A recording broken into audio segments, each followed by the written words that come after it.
سلام به کانال یوتیوبی من خوش آمدید. من ارشاد رضایی پور هستم و دانشجو معلمم و در این ویدیو قراره باهاتون راجع به 10 تا از مواردی که باعث میشن ما شکست بخوریم توضیح بدم. تا آخر این ویدیو با من همراه باشین. بریم بیایم.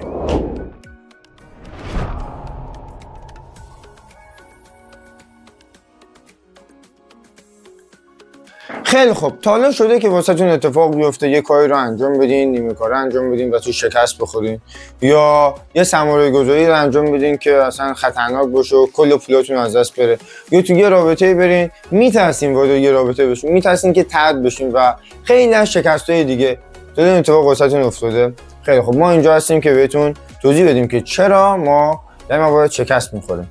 خیلی خوب، همونطور که گفتم 10 مورده. بریم با مورد اول بیایم. میترسیم که انگشت نما بشیم. قضیه خیلی ساده است. یعنی ما یه سری کارا رو انجام نمیدیم و میدونین چرا؟ چون میترسیم که انگشت نما بشیم و دیگران به ما بگن این چاقه، این اینجوریه، اون اونجوریه، این مغروره، این خودخواهه. ولی خب اصلا اینا رو باید بذارین کنار. اگه قراره که آدم متفاوتی باشین، باید متفاوت بودن بپذیرید. باید بپذیرید که خیلی از دیگران شاید از شما خوششون نیاد، شاید خیلی رو ناامید بکنید. اگه قراره که بهترین خودتون باشین، ممکنه که خیلی رو ناامید بکنید بالاخره.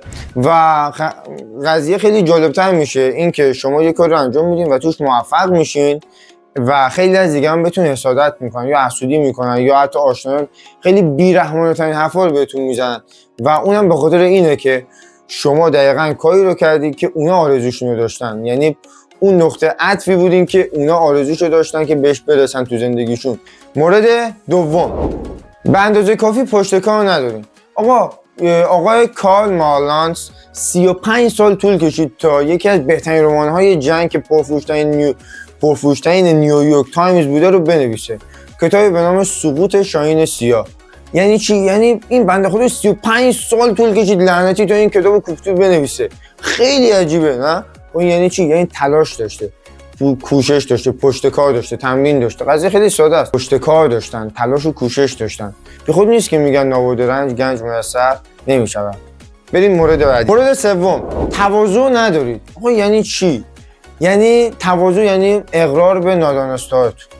خیلی از آدم‌ها هستن تا یه سری چیزو متوجه میشن، مثلا توی یه ایته یه حرفه 20% 30% مسئله رو میفهمن، دیگه فکر میکنن خدا هن. دیگه فکر میکنن تو اون مسائل همه چیزو میدونن.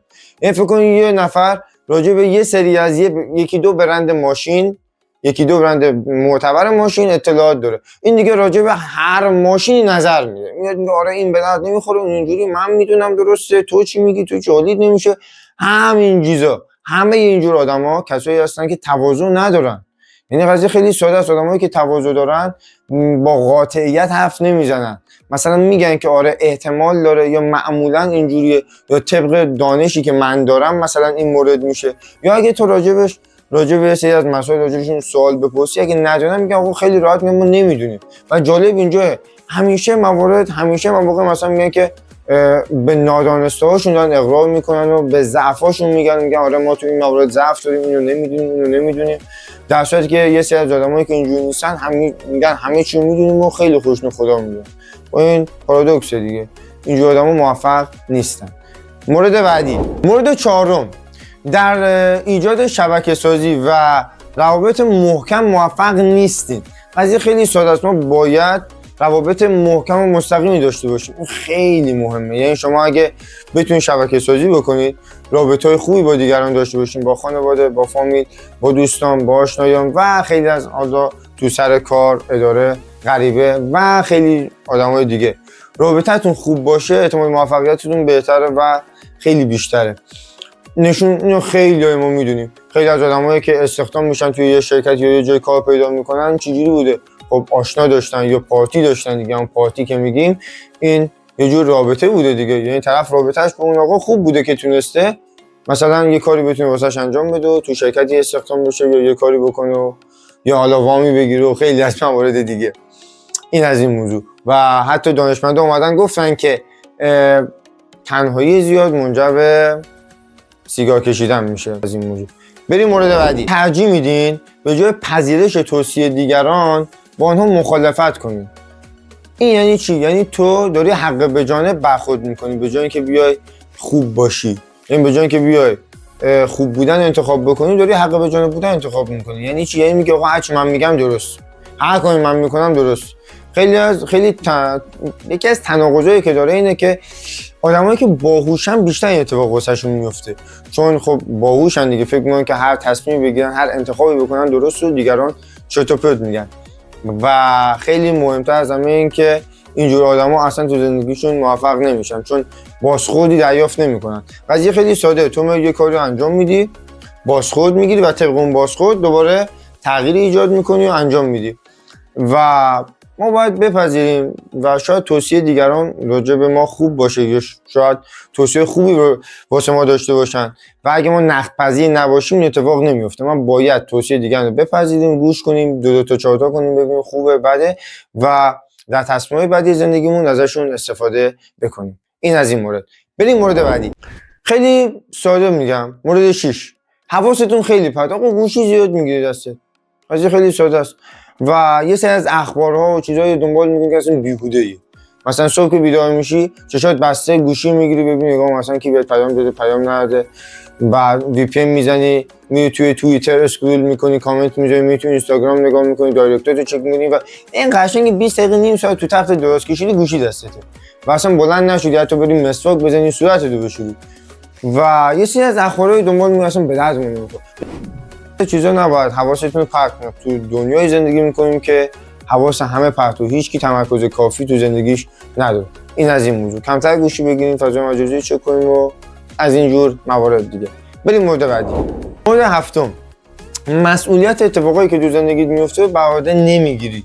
یعنی چی؟ یعنی آقا مسئولیت 0 تا 100 زندگیت به عهده خودت.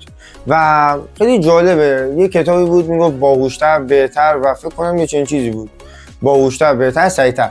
این کتاب اومده بود میگفت آدما زمانی که کنترل دارن روی انتخاباشون، روی زندگیشون، آدما خوشحالتری هستن، آدما موفق‌ترین، آدما باهوشتری هستن. یعنی چی؟ یعنی کنترل دارن روی زندگیشون.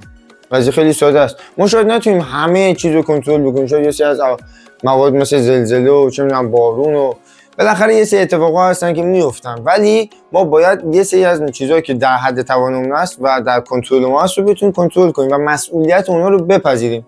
اصلا مهم نیست مقصر اون مسئولیت تو باشی یا نه، یا مثلا بگی این اصلا حق من نبود این اتفاق واسه من بیفته، یا حق من نبود مثلا کارفرما منو اخراج بکنه، یا سر کارت نشستی یا یکی میاد به ماشینت میزنه. ولی مسئولیت این بهادر توئه که چه واکنشی داری. حالا میری ماشین تو درست میکنی، تعمیر میکنی، پیگیری میکنی و خیلی از موارد دیگه. و مسئولیتش بوده خودت. بریم مورد بعد. باور نداری که امکانش هست. این مورد 8 خیلی باله و جالبه واسه من.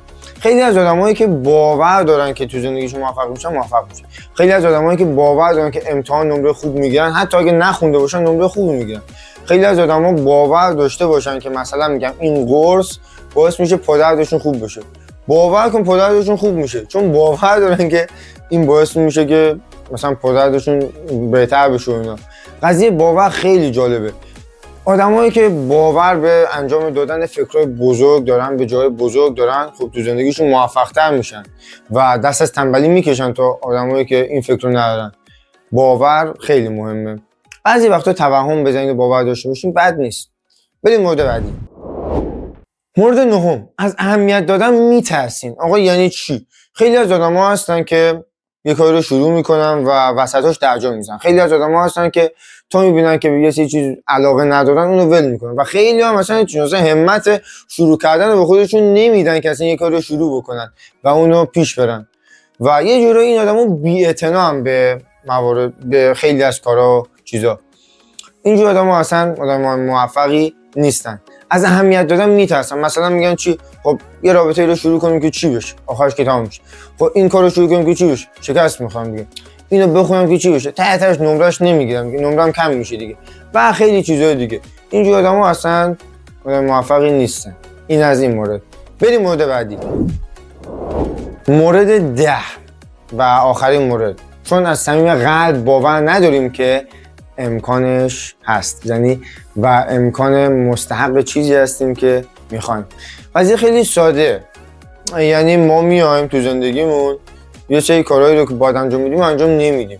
مثلا میدونی که آقا مثلا اگر یه سال این کار رو انجام بدی به فلان قدر درآمد ما میرسی، یا خیلی ما میگن که اگر درستو بخونی نمره میگیری یا فلان یا فساد، ولی ما این کار رو انجام نمیدیم. چرا؟ مثلا یه بیزنسی رو شروع نمی‌کنیم که حالا بذار 4 تا تغییر بکنم بیشتر بتونم بهتر بشم، افیدتر بشم، یا سرمایه‌گذاری رو انجام نمیدیم، میگن نه میترسم حالا یه خود پولام بیشتر بشه، این مقدار پول نمیشه که، فلان نمیشه که، یا چه میدونم بگم آقا چرا مثلا نقاشی نمیکشی، چه میدونم نقاشی تو اینستا نمیذاری، مثلا دیگه هم ببین ول کن بابا کی حوصله داره، حالا مثلا بذار نقاش بهتری بشم، حالا بذار 4 تا ایده خفن‌تر دیگه هم به ذهنم برسه بعد مثلا بیام حالش.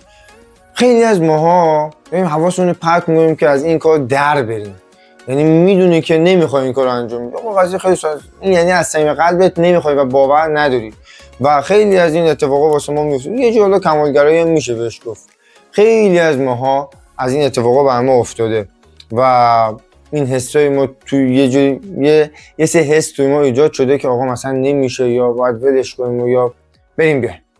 خیلی خوب دوستان، امروز راجع به 10 مورد از مواردی که چرا شکست می‌خوریم توضیح دادم و امیدوارم از این ویدیو خوشتون اومده باشه. با لایک و سابسکرایب یادتون نره ما رو همراهی بکنید و تا ویدیوی دیگر بدرود.